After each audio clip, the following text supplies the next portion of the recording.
After years of back and forth between Boulder and oil and gas companies, the nation's highest court now says it will hear the case. Suncor Energy and ExxonMobil are trying to block lawsuits that would hold the industry liable for billions in damage from climate change. Well, it's going to be interesting. There's a few legal issues, and why this is so interesting is because the case has not actually went to trial. 9 News legal analyst Whitney Traylor says SCOTUS will consider if it's too early for the case to be reviewed since it hasn't gone to trial.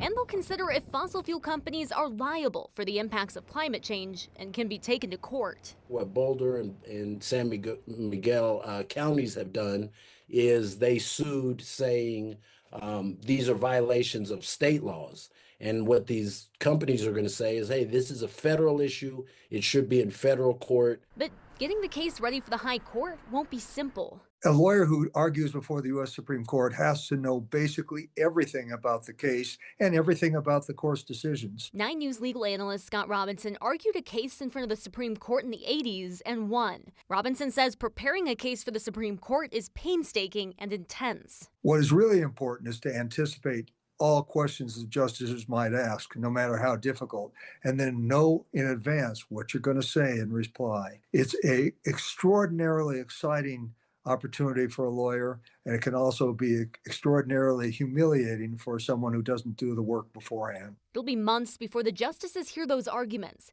Traylor says what they decide could impact how and if companies are held liable for climate change moving forward. The wheels of justice turn, but they turn slowly. The case will likely have implications for other lawsuits. Arguments in front of the Supreme Court are expected in the fall. Rachel Krause, 9 News.